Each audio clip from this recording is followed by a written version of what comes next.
Hi everybody, so today I just wanted to make a short video on how I prepare henna, use it in my hair. Henna has many wonderful properties, and I have a lot of gray hair on my roots, so I use it for that.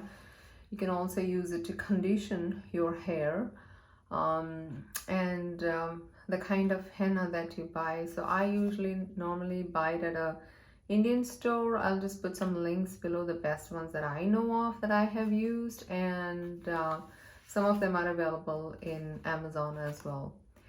And also I follow two-step process. So I'll tell you my first process right now. I'm going to show you, and I'll show you the second one as well. Today I'm actually going to use this henna that I have. It's Arbuda henna that I bought it in an Indian store, and I will show you. They have the list of, I don't know whether you could see, there's a list of all the stuff that's already in there, so I don't have to really add stuff like hibiscus, jasmine, some Indian herbs, and things like that. So I'm going to show how I'm going to mix this, and we'll go from there. In my bathroom, and I'm using a plastic. You can use any kind of thing that you want to throw it away, but it's pretty messy. So these are the ingredients that I'm going to use, and I'll show you how I'm going to mix them. Are the ingredients? I have milk, I have coffee that I brewed. This is a iron vessel that I happen to have. You don't need an iron vessel. The myth is that the iron vessel kind of blackens it. I don't think so.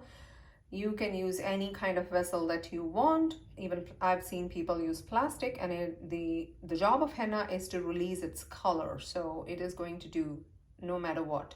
So these are the ingredients, and use a plastic underneath, you guys, because it's very messy. Try to mix the henna till all the lumps are completely gone, okay? So just keep mixing till all the lumps are completely gone. As you can see, I have tried to mix it as much as I could. It is not completely lump free. I'm going to leave this overnight so that the henna releases its color, its dye, and I could use it in my hair the next day. You can either leave it overnight, or you can even leave it for a few hours. It will still release its dye. Okay, that's your choice.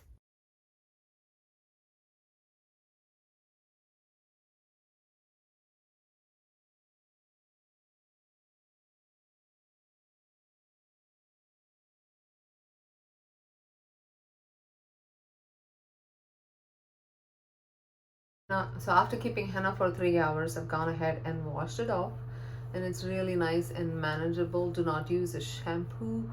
As you can see, the roots are all, it's taken the dye has already done its job, and now that I normally oil it, and then after 24 to 48 hours I'll wash it. That was my step 1 of the process. Stick around for step 2. I'm using this one today, the MB Herbals Indigo Powder.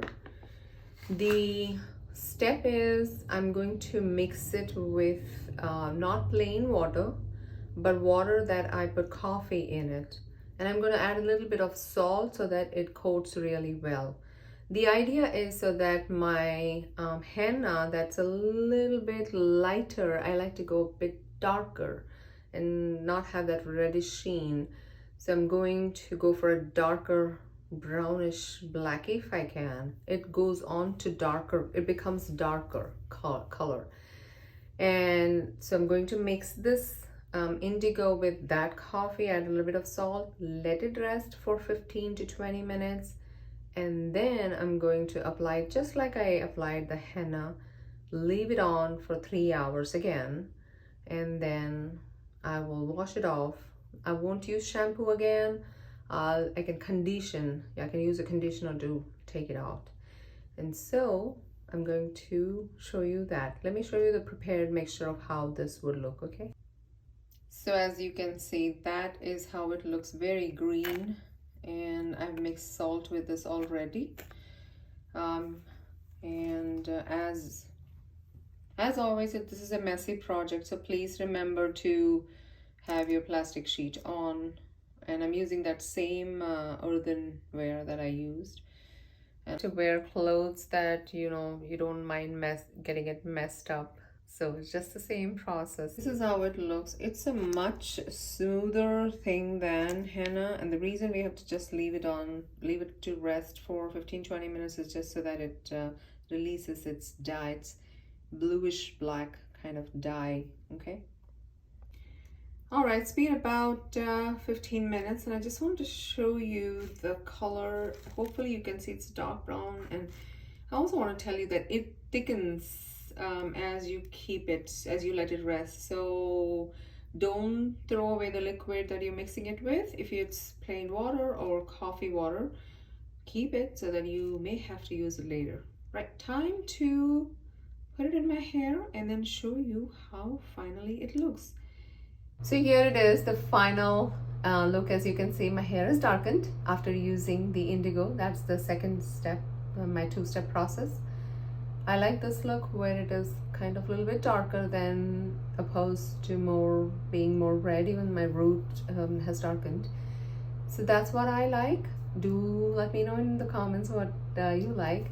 And also I used conditioner, not a shampoo, while I was rinsing out the color, just so that you don't want to rinse away the color that you worked so hard.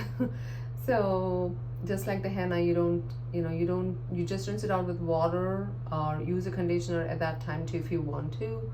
And then the same thing with indigo, just use a conditioner, and then after a couple of days you can use a shampoo. So that was my tutorial on henna, how I do it. I did try using the indigo with the henna, but what has happened is, for me, it does not take the color. It does not dye my hair at all. Like, it feels like nothing happened. So those 3 hours that I do with the indigo, I do like 70% of indigo and 30% of henna for darker hair. It still did not do anything. So then I experimented this way, like try henna separately and this way works out beautiful for me. Although it is time consuming, it does work better for me. Do let me know in comments what works for you, if you have ever used henna and indigo this way, or what your color preferences are, how you dye your hair, if you ever do. But with that, thank you so much. If you like this kind of videos, content is useful for you, please like and subscribe. And thank you so much. I love you all, and I will see you soon.